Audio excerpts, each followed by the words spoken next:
Je vous engage fortement à être en communion intime et croissante avec Christ. Il y a des voiles à tirer qui nous cachent encore les profondeurs de Christ. Il y a des richesses d'amour en lui que nous ignorons. Je désespère d'arriver à jamais sonder cet amour. Il est insondable. Travaillez donc, creusez, labourez pour lui. Donnez-lui autant de temps dans la journée que vous le pouvez. Il sera conquis par ce labeur. Rutherford. Rien n'atteint le cœur que ce qui vient du cœur. La conscience peut être atteinte seulement par une conscience vivante. William Payne. Le matin, je m'occupais davantage de remplir mon cerveau que mon cœur. C'est ce qui a été souvent mon erreur. Et j'en ai ressenti le mal, surtout en ce qui concerne la prière. Chante cela au Seigneur. Élargis mon cœur et je pourrai prêcher. Robert Murray McCheyne. Un sermon qui est plus rempli de ce qui vient de la tête que de ce qui vient du cœur ne pourra atteindre efficacement l'auditoire. Richard Cecil. Ne vous efforcez pas d'être un prédicateur distingué. Jéricho fut renversé par des cornes de bélier. Regardez simplement à Jésus pour alimenter vos prédications.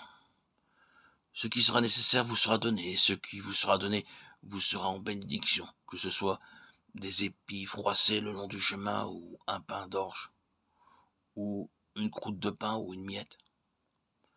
De vos lèvres sortira une source abondante, ou bien la source sera tarie suivant l'état de votre cœur. Évitez la controverse quand vous prêchez, quand vous parlez, quand vous écrivez. Ne visez à renverser que le diable et à n'élever que le Christ. Berridge. La prière en secret donne au ministère quelque chose d'indescriptible et d'inimitable. Une onction d'en haut. Si cette onction ne vient pas du Seigneur, des Seigneurs, nous trompons les autres, puisque la prière seule peut nous la procurer. Soyons constants, fervents et agressifs dans la prière. Que votre toison soit étendue sur le terrain de vos supplications jusqu'à ce qu'elle soit inondée de la rosée du ciel. Spurgeon. Parlez en vue de l'éternité. Par-dessus tout, cultivez votre propre esprit.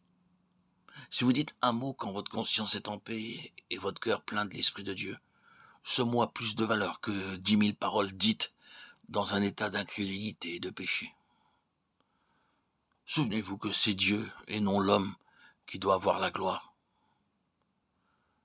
Si nous pouvions connaître les ressorts qui font mouvoir les forces de ce monde, nous verrions que beaucoup de ce qui arrive de bon est en réponse aux prières des enfants de Dieu.